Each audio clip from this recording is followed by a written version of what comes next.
I'm María Díez-Campelo, hematologist at the University Hospital in Salamanca in Spain. And during this EHA meeting, I am updating the results of the phase 2 trial with elritercept in patients with transfusion dependency and lower risk MDS.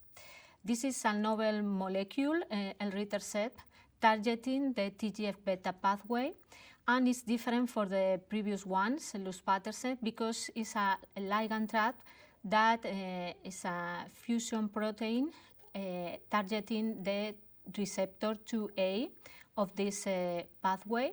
And this ligand trap is specifically for activin A and B, as well as other growth differentiation factors. And targeting these TGF-beta superfamily ligands, this molecule is able to restore erythroid differentiation and to block apoptosis, inducing a restoration of the anemia. This novel compound has been tested in 96 patients, and these updated results are going to be presented in this EHA meeting. In this population, we have older patients with a median age of 74 years.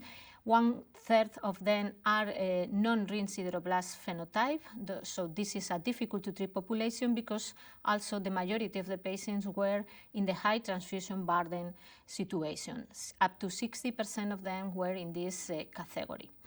This drug is safe and very well tolerated. It's administered at the recommended part 2 dose, that is 3.75 milligrams per kilo every month subcutaneously, and it's very well tolerated, and the safety is confirmed in these updated results because the majority of the patients, even that they presented adverse events, the grades of these adverse events were 1 or 2, grades 1 or 2, and related to gastrointestinal symptoms or even anemia symptoms.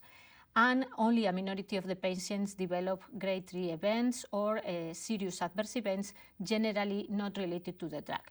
So the final idea is that we don't have to discontinue the drug to toxicity or decrease the dose for toxicity.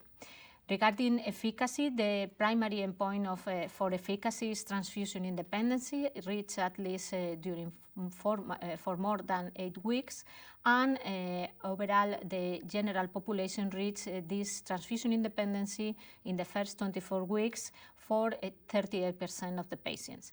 And these results are increased in patients with lower endogenous EPO level below 500, and decrease only slightly in patients within high transfusion burden or non-ring sideroblastic anemia, that are patients that generally respond poor to these TGF-beta inhibitors. So there is a novel approach that can restore or increase the responses in these difficult-to-treat populations.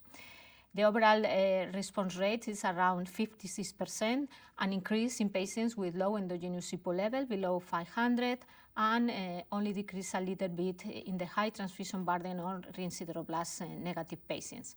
And finally, we also identified that these patients sometimes develop another type of cytopenias, like neutropenia or thrombocytopenia, and this drug is also inducing responses in these other cytopenias.